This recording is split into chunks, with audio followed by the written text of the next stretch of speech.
País, nuevamente con ustedes en el marco de una nueva etapa y un nuevo proyecto. Ahora vamos a tener algunas secciones un poco más temáticas que nos va a permitir generar a profundidad algunos temas, análisis también de noticias, pero también testimonios en relación con lo que está sucediendo en el país. Vamos a iniciar la editorial del día de hoy. Y la editorial la vamos a desarrollar en torno a la discusión sobre la polarización en Venezuela.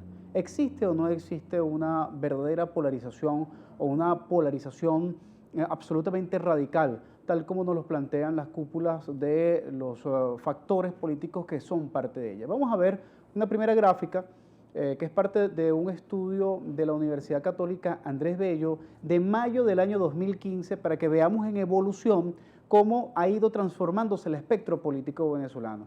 Ya para el año pasado, en lugar de ver que había toda una tendencia del chavismo y de la oposición, vemos una composición mucho más diversa. Más del 50% de las personas consultadas se identificaron fuera de los polos políticos tradicionales. Y además, dentro del espectro de los polos que ya existen, por ejemplo, resteados con Maduro, 15.4%, todos los políticos son iguales, o es la parte más decepcionada, ya un cuarto del electorado, 25.3%, una oposición que no está con la MUD, 13.3%, chavistas no maduristas, 16.4%, resteados con la MUD, 29.5%. Eso por supuesto que pasó a un resultado electoral del 6 de diciembre que tamizó el asunto porque solamente a nivel electoral las dos grandes fuerzas tuvieron la capacidad de generar movilización y maquinaria. Pero ahora veamos cómo Keller y Asociados, una empresa consultora de análisis de opinión, trata de, en un continuum, de reflejar quién se ubica tanto en el chavismo como en la oposición. Vamos a verla en pantalla. Este estudio es del mes de marzo del año en curso, el año 2016, y vemos ante la pregunta ¿dónde se ubica usted en esta escala de chavismo-antichavismo? Cómo los opositores mantienen una porción importante, la mayoría de hecho, que es el 42%, pero esto no ha sido modificado en los últimos 10 años. O sea, la oposición siempre ha estado entre un 34 y un 42 a 45%. Incluso ha estado en mejores momentos la oposición venezolana a nivel de lo que es la ubicación de la gente en este continuum, llegando a 48, incluso 48%.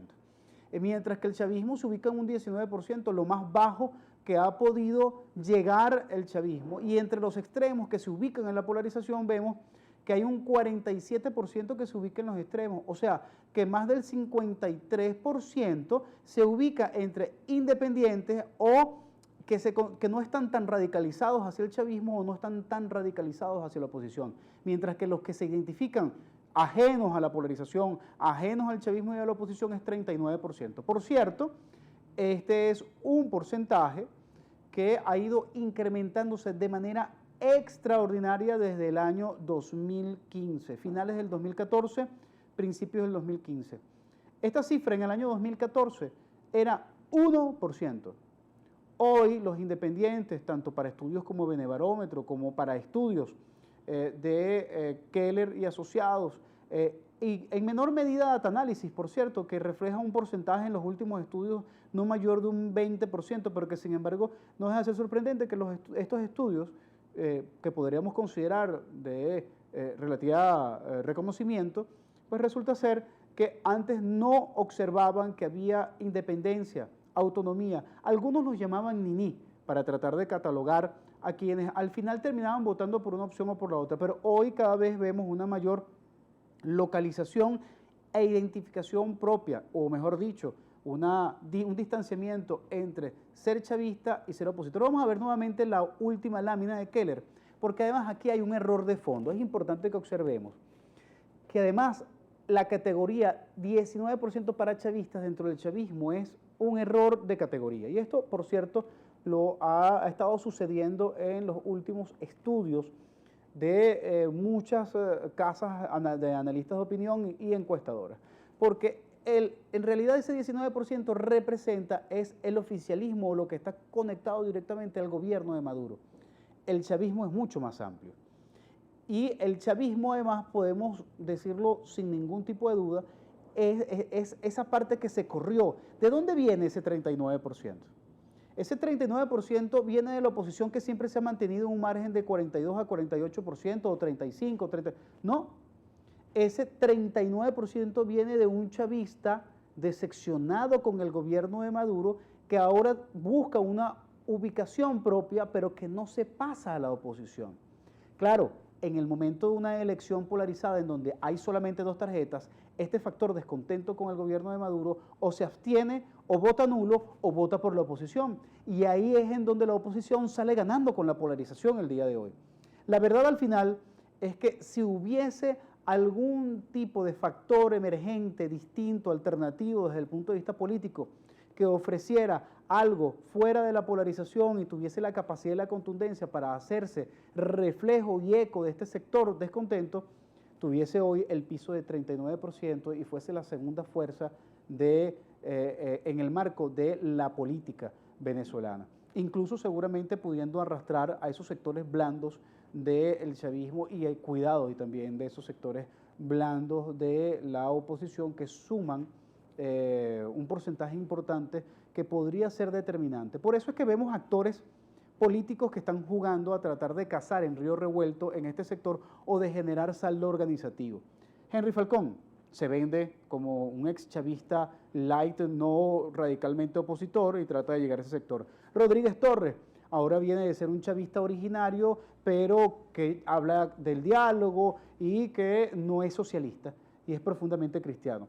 Y también, por otra parte, emerge entonces Marea Socialista como una alternativa de descontento dentro del chavismo crítico que organizativamente no es personalista, sino por el contrario que trata de generar algún tipo de alternativa en este sentido. Más adelante, en el último bloque, vamos a analizar algunos testimonios, por cierto, de gente que ha estado participando en el Congreso Nacional de Marea Socialista y vamos a preguntarles por qué andan en eso.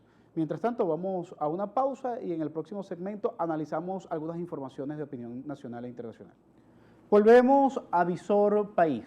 En este segmento queremos compartir con ustedes 3 informaciones que dentro de la gama de noticias que se han destacado en esta última semana, creo que tendría importancia poder tratar de resaltar un poco la reflexión de cada una de estas informaciones. La primera es, se cumplen 14 años del golpe de Estado del 11 de abril del año 2002. Aporrea lo refleja de la siguiente manera: a 14 años, amnistía, golpistas del 11 de abril deben pagar sus crímenes. Creo que lo aborda, por supuesto, desde una perspectiva bastante parcial Aporrea. Sabemos la posición de Aporrea, una posición de izquierda, una posición muy crítica ante la ley de amnistía, pero lo ubica dentro del marco de los 14 años de lo que hoy algunos celebran quizás y otros conmemoran, que fue el golpe de Estado que se concretó, aunque duró muy pocas horas y ya el 13 de abril la gente en la calle, junto con un sector de la Fuerza Armada, restituyó en el poder al presidente Chávez. Pudiésemos decir 2 cosas en este sentido. Una primera, que efectivamente hay crímenes de lesa humanidad que se cometieron el 11 de abril y que los culpables no han pagado, la mayoría no han pagado por esa responsabilidad. Lo segundo es que la ley de amnistía como concepto efectivamente es absolutamente valedera e incluso necesaria para la reconstitución del tejido social, político, incluso económico de un país que ha sufrido algún tipo de incidente histórico importante. Ahora, generalmente la ley de amnistía es una ley de perdón y quien perdona es aquel que ha sido víctima u objeto de algún tipo de agresión o violencia.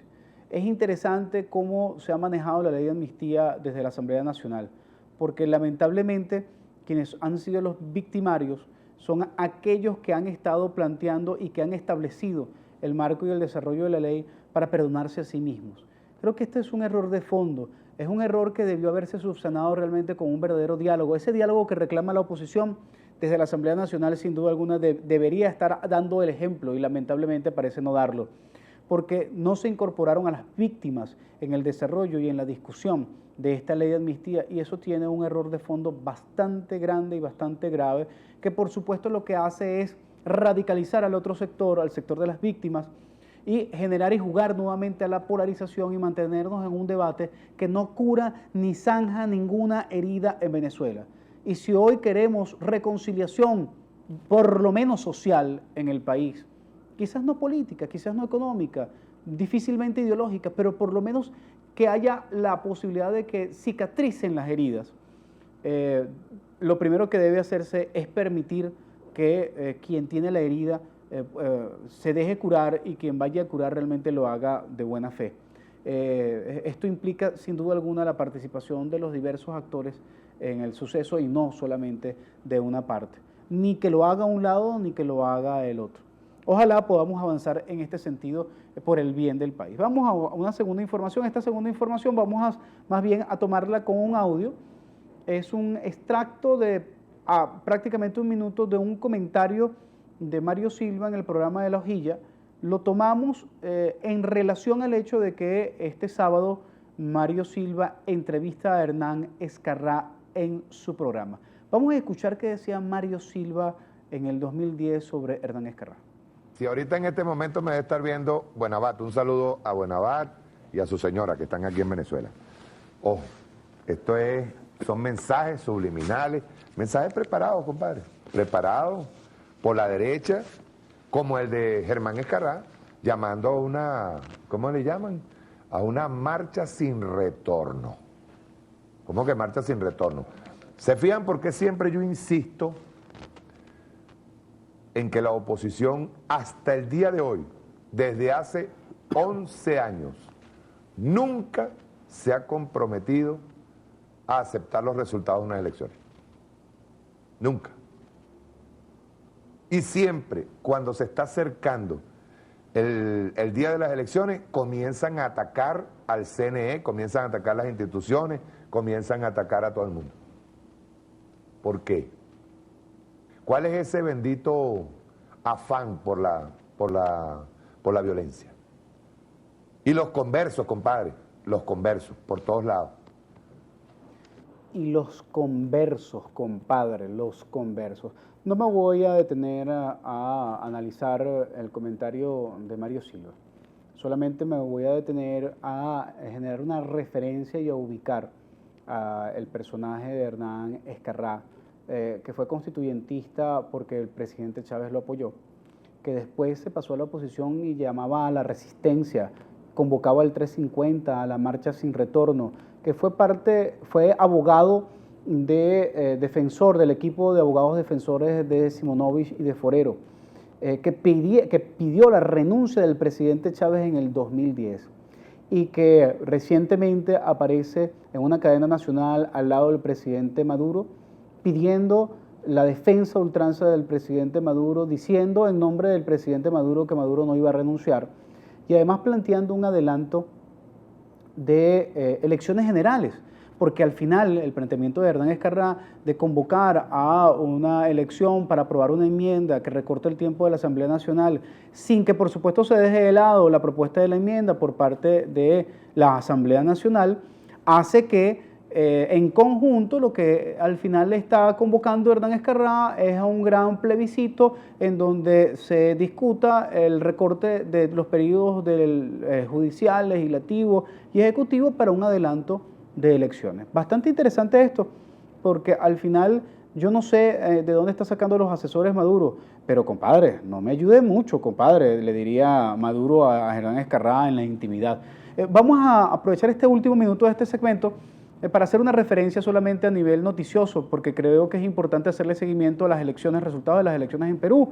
En el portal larepublica.pe, luego de 3 décadas, Izquierda recupera presencia en el Congreso, y es gracias a Verónica Mendoza, por cierto, del Frente Amplio, que estuvo a punto de pasar a la segunda vuelta. Le dieron muy pocos puntos con una campaña muy austera, sin ningún tipo de recursos, pero después de 30 años en el Perú, pues hay diputados ahora de izquierda. Habrá que hacerle seguimiento al fenómeno que empieza a surgir en Perú en este momento, después de que dicen que la izquierda está derrotada en toda América Latina. Vamos a una pausa y ya regresamos para el último segmento. Y en este último segmento de Visor País, vamos a hacer un comentario y una reflexión que gira en torno a un evento que se realizó este fin de semana en la ciudad de Caracas, que convocó a una cantidad de delegados de esta organización Marea Socialista que anda generando presencia en todo el país y anda debatiendo temas importantes, entre los cuales, por cierto, varias de las conclusiones que se generaron en este evento es que ya Marea Socialista, que venía de ser una corriente del PSUV, define ya por la calle del medio el hecho de que ni este gobierno ni este partido de gobierno los representa y que por el contrario Marea Socialista pretende convertirse en un canto de esperanza en función de convertirse en una fuerza de izquierda que trate de reconstruir lo deshecho en estos últimos años y generar esa expectativa de transformación lejos de lo que es la polarización que hoy vive. Pero para que no quedamos solamente en la reflexión de lo que yo pueda comentar, vamos a escuchar a algunos de los que participaron en este Congreso de Marea Socialista. César, cuéntanos un poco cuál es la actividad que se está desarrollando hoy acá por parte de Marea Socialista. Bueno, aquí estamos desarrollando la primera reunión nacional o encuentro nacional constituyente de Marea para aperturar un debate profundo sobre temas claves, ¿no? Porque lamentablemente hay una crisis política, social, económica muy fuerte en el país, a los cuales ni el PSUV ni la MUD han dado respuesta y bueno, nosotros como Marea, en conjunto con otros sectores, queremos buscar crear una alternativa y que proponga cosas concretas para enfrentar la crisis, ¿no? Y por eso abrimos un proceso constituyente, porque creemos que bueno, hay que hacer un balance del proceso, hay que elaborar un nuevo proyecto de país, hay que debatir cómo debe ser una nueva alternativa política que se deslatre de los vicios de los viejos partidos y bueno, hay que debatir distintos temas como el internacional, el tema ambiental, etcétera, los cuales se le deben dar respuesta porque están afectando la vida de todos los venezolanos. Vale, gracias. Una nueva alternativa política pretenden presentar estos jóvenes y no tan jóvenes, porque mientras hablaba César Romero, a quien escuchábamos en su testimonio, detrás estaba hablando Carlos Betancur, un ex dirigente de la izquierda, un dirigente de la izquierda, de esa izquierda que estuvo en la guerrilla, que hoy es dirigente comunero, y a sus 70 y algo de años, sigue pues en el oriente del país organizando y generando saldo organizativo y se suma a esta organización de Marea Socialista junto con toda esa organización de comuneros que tienen presencia en todo el país. Vamos a escuchar otro testimonio de quienes estuvieron en el Congreso, un poco entendiendo las motivaciones de este encuentro constituyente, como lo ha llamado Marea Socialista. Lucero Benítez, cuéntanos un poco cuáles son las expectativas que tienes del evento que se está desarrollando hoy por parte de Marea Socialista. Bueno, la idea de este evento, de este Congreso Constituyente de Marea Socialista, parte también de dar un debate democrático, no solamente con quienes se han reclamado por mucho tiempo de Marea Socialista, sino con una serie de compañeros que vienen haciendo un trabajo muy importante a nivel nacional, rescatando pues muchas cosas que se han perdido a lo largo de estos últimos años, tales como el debate democrático y participativo para la construcción de una herramienta que sea realmente y que represente en estos momentos pues, todos los reclamos y que esté a la altura de exigir también todas las cosas que está demandando el pueblo en estos momentos. Temas como, se está discutiendo la coyuntura nacional y también al mismo tiempo se discute una referencia política, pues precisamente para empezar a discutir pues de manera democrática cómo creemos nosotros que puede ser ese nuevo instrumento político, esa nueva referencia política para moralizar a las bases, para un poco romper esa inercia de la desmoralización y el desencanto que, lamentándolo mucho, muchos compañeros de base de este proceso revolucionario un nuevo instrumento político de la voz de una joven politóloga que participa en este Congreso. Vamos a cerrar escuchando hacia dónde va entonces este Congreso y cuáles son las propuestas, entre otras, que se concretaron en este encuentro, escuchando a Andrea Pacheco. Andrea Pacheco, cuéntame un poco cuál es la razón, cuál es la motivación que genera el desarrollo de este Congreso de Marea Socialista el día de hoy. Estamos aquí militantes y participantes de diferentes estados del país, porque nos une la necesidad de construir una referencia política alternativa al PSUV, al gran polo patriótico y a la MUD. Creemos que esta polarización forzada debe superarse en la medida en que nos encontremos en nuestras necesidades como pueblo bolivariano, como pueblo opositor inclusive. Y creo que estas necesidades se hacen inmediatas, diariamente, cuando vemos que no conseguimos comida ni medicamentos, cuando el salario no nos alcanza, cuando cada vez nuestros derechos políticos están en duda y en juego. Y esa es la razón por la cual estamos aquí. Creemos que es necesario levantar un movimiento político que reunifique la fuerza del pueblo y que en sí mismo genere una salida a toda la situación tan crítica que vivimos la mayoría del pueblo aquí. Bueno, buscar respuestas.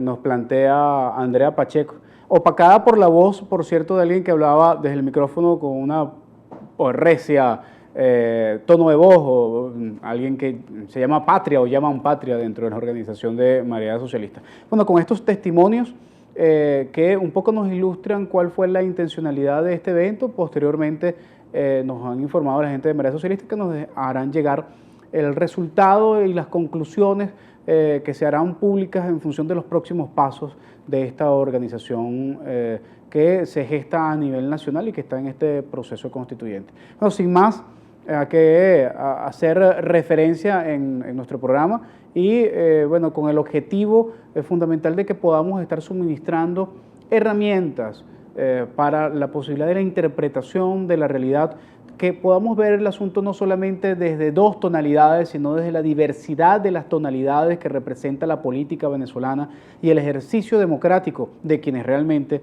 quieren hacer y construir la democracia. Bueno, nos despedimos hasta un próximo programa. Eso sí, recuerden, estamos en una etapa de cambio en la programación y en el diseño de Visor País y en general de unos nuevos proyectos que podrán ubicar entonces este programa próximamente y de manera mucho más regular en futuros y nuevos portales. Mientras tanto, pues nos seguimos viendo por el portal de siempre aporrea.org.